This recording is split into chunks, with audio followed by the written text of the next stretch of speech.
News. You're tuned into NB12 Weekend, broadcasting from Cable 12 Studios on Robinson Road. Coming up tonight in news, another man killed on the Easter holiday weekend. Police say they've got a suspect in custody for a recent Family Island murder. Looking for something fun to do for the Easter Monday holiday? Try kayaking. Plus, Junkanoo groups aren't just in the Bahamas. I'm Paige McCartney. We've got those stories and more straight ahead on NB12 Weekend.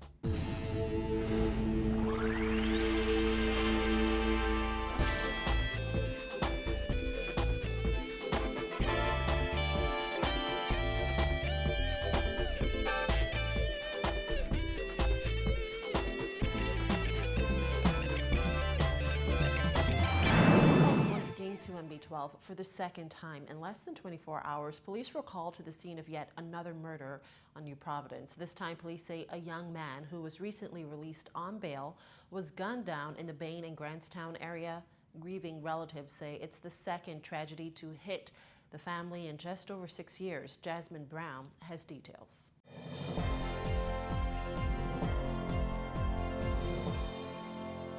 The 21-year-old's body was found just behind me on Dumping Ground Corner, just a short distance from where family members say his father was murdered 6 years ago. Today, family members identified the victim as 21-year-old Mark Daniels Jr. They say not only did he share his father's name, he suffered a similar fate. Mark Daniels Sr. died on March 15, 2009 after being shot in the head on nearby Finlayson Street. 6 years and 20 days later, his son was also murdered. According to police, Daniels Jr. was gunned down as he was walking on Ferguson Street near Dumping Ground Corner. They say a champagne-colored Toyota Harrier pulled up. Inside were two men armed with handguns. Chief Superintendent Clayton Fernander was at the scene. Two men exit the vehicle, the rear of this vehicle. They were all armed and fired a number of shots, fatally killing the young man.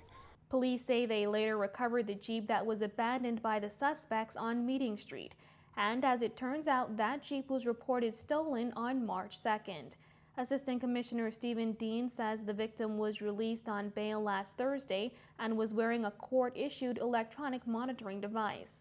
What we have realized is the disturbing common thread that we're seeing happening of persons who have been recently released on bail. They're becoming victims of homicide, of serious crimes such as this. At the scene yesterday, the victim's family was overcome with emotion and had to be comforted by neighbors. Today, his grandaunt said she was at home when she heard the gunshots that ended her grandnephew's life. I was here sitting down with my leg, with arthritis in his leg, and I heard the shots, and I tried to get up and close the door. And one of the auntie come from in the back, and she said she called for her boy. I say he went down the road. So I say, where you going this way? And somebody come me to say, little Mark, this Mark was the one who got shot. And all I could do was put my hand on my head and all. Only God, no, darling. Only God, no. Only God, no, baby. Only God, no, because I know, with all of that, and then I sick with my sugar and my pressure. All of that they telling on me all day today, all day yesterday and all this morning. She adds that the death of his father took a tremendous toll on the family. It was bad. That partly killed my sister. Williams acknowledged that Daniels Jr. was not perfect, but said they still loved the young man everyone knew as Lil Mark. Yeah, he like company. But he like company. He was in problem because he was up on waiting trial. When waiting trial, he just came out last Thursday gonna make a week since he was out. Now, police say they are actively searching for suspects and are appealing to anyone with information to contact them at 919 or Crime Stoppers at 328-TIPS. Reporting for NB12, I'm Jasmine Brown. Police have arrested a suspect in last Thursday's murder of a Caucasian man who was found stabbed to death at his home in Clarencetown, Long Island. The 43-year-old suspect, who is a Long Island resident, was arrested shortly after 11 last night. Police believe that suspect may also be linked to a recent housebreaking on Long Island. Meantime, authorities have arrested a 21-year-old man in connection with the March 14th murder of Ramon Neely, who was gunned down on Meadow Street. Police say the suspect is expected to be charged in the magistrate's court this week. Well, last month, a fire at BEC's Blue Hill Road power station caused rolling blackouts affecting residents throughout New Providence for up to 5 days. Well, former Minister of State for the Environment Fenton Nemore says he believes the recent blackouts prove the government is clueless when it comes to running BEC. Clearly, he's a hypocrite. Clearly, the PLP are hypocrites. Clearly, after 3 years, they're now realizing that the action plan we had in place for BEC was a worthwhile one. Shortly after the blackouts, FNM leader Dr. Hubert Minnis was unable to articulate his party's plan for BEC despite criticizing the Christie administration's failure to bring stability to BEC.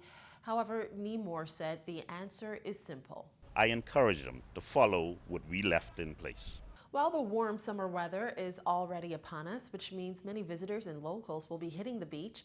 So here's a great way to have a little fun while also getting a good workout in to get you swimsuit ready. Randy Wolf Albury has been kayaking for more than 14 years, but every time he did, he'd have to travel abroad. So about 4 years ago, he started a Wolf Kayaking Club Bahamas to introduce the sport to Bahamians. It's a natural fit. I mean, we have some of the most beautiful waters in the world, and I have international friends, and they all want to come down here to kayak either Nassau, the Exuma Keys, Andros, all over the Bahamas. Albury, who is said to be the only Bahamian certified under the American Kayaking Association, said the sport is for everyone, those looking for a challenge, as well as those who just want to relax. I actually wanted to start kayaking and started kayaking after my cycling career because I wanted something more peaceful and meditative. And I was looking at the Lake Conneaum, what can I do out there that's really peaceful? So I decided on kayaking. But it's a full range of the sport. It stems from the peaceful kayaking through the mangrove part, right up to the racing levels, and going through our ocean rapids, going from here to Rose Island, which is very intense.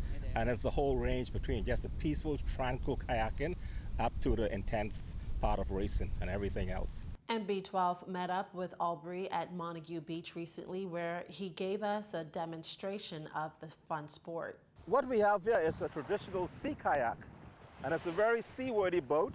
It keeps you safe because we have bulkheads in the boat that prevents this kayak from sinking completely in the water. So she can do more maneuvers. See, there she goes. She's going to steer the skirt around the cockpit.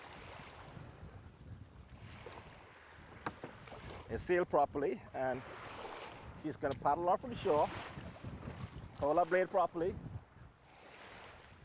It's always good to get past the safe zone where the sail's going to try to bang you up along the sand, and she's off and going. Well, it looked like so much fun, I had to try my hand at it. But first, safety. So it has to be usually type 3 or type 5 vest. That's appropriate for. And that's once it's a bit snug. Next up, mastering the not-so-easy task of entering the floating kayak. There's actually a method to it. And I'm going to hold the stern, the back of the boat for you. So plop that hip in first. Now, and then pull your legs in. Meantime, the paddle would have been behind you on the side of you. So you would now grab the paddle. And after a quick run-through of the basics, I'm off on my first kayaking adventure. All right, so I've got you. Come on. Paddle forward. stretch your arms out. Stretch your arms out. And keep them square. I'm full. Keep it square. Right. Keep it square out like that. That's right, out like that. And rotate your body. All right. I'm doing it. Albury said he'd like to see the sport grow large enough to have a national team that can represent the Bahamas in the Olympics, and he may very well have his first team member.